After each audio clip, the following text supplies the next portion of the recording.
My name is Matthew O'Sullivan, and I'm a student at UC Santa Barbara who is interviewing Dr. Stan Ostern today.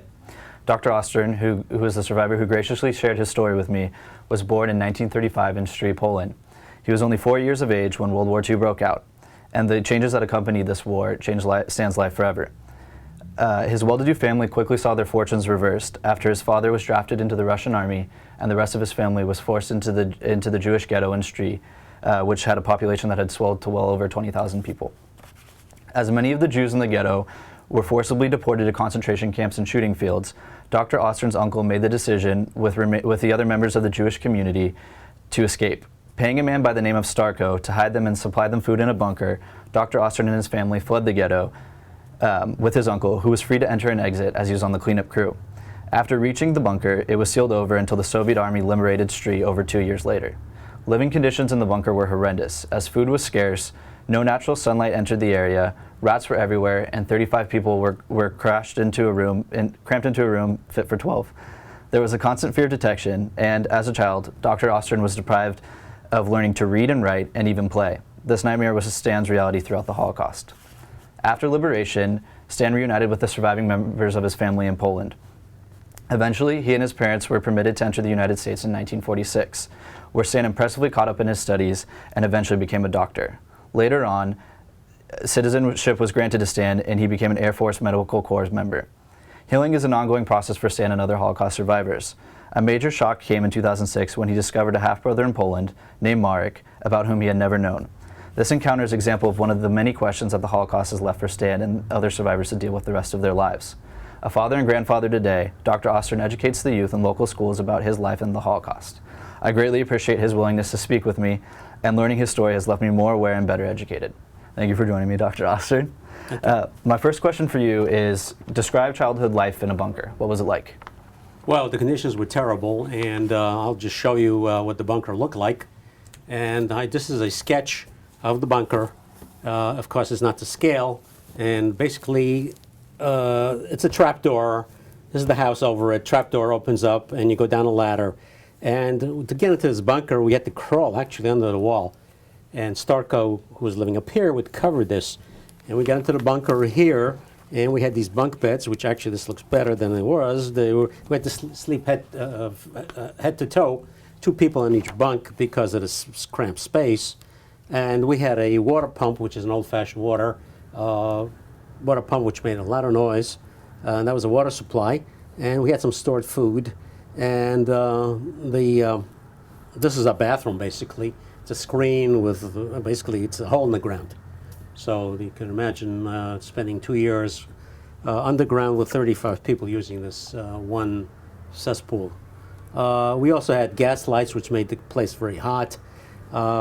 Which doesn't show here, we had 2 vents on either side on the bunker, which went up to the attic. And Mr. Starko was able to communicate with us and throw food down, and that was our air supply as well. Again, the walls were camouflaged with brick, sand, and wood against holding the sand against the wall so it wouldn't sound hollow. So that was basically our living quarter for 2 years. And you mentioned Mr. Starko, who was a Christian man who helped Jews in this case.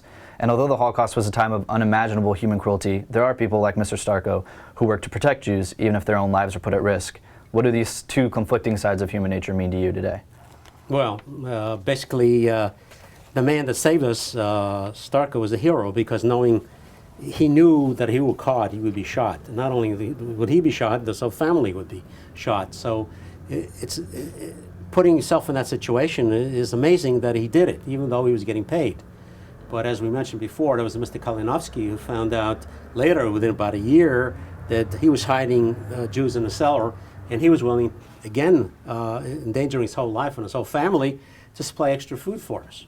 So these are real heroes, but unfortunately there were very few of those, because in our town of 12,000 Jews, I was one of the lucky ones to survive. Out of only 320 survived out of the 12,000. So we were lucky, and we had some heroes here.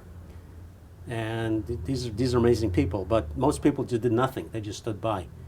And there were also people who were complicit and pointed out where Jews were hiding.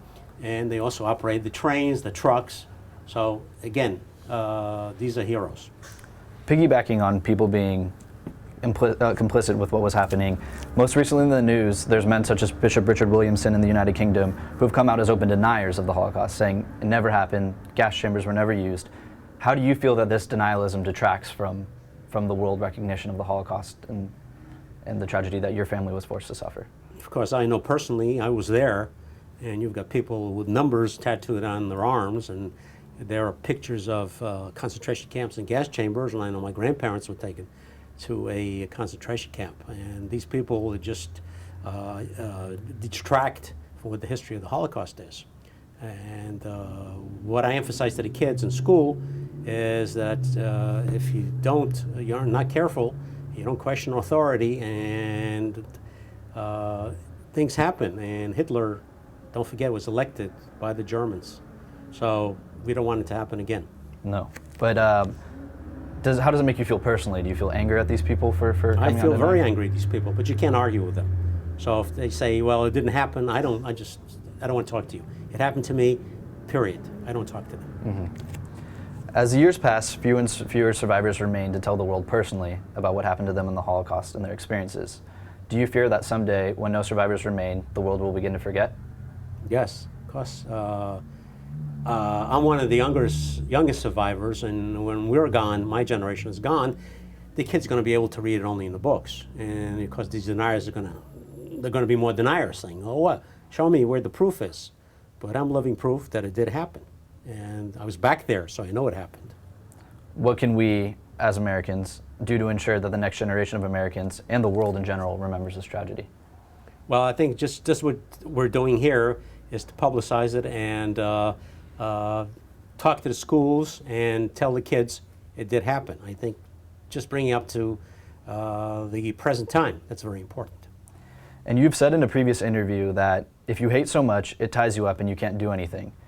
The person you hate controls you. How do we as people fight this hate, the hate that was dominant in the Holocaust and that caused your family so much tragedy? Well, if I were to hate, I just wouldn't be doing what I'm doing. Well, again, as you say, it ties you up. I'm quite active in lecturing and telling the kids that I don't really go around hating people. It's important to spread the message that did this happen and it should not happen again. And do you believe that tolerance can be taught? Yes, especially early, because kids are not born intolerant. They're taught to be intolerant. You've got to be taught to hate.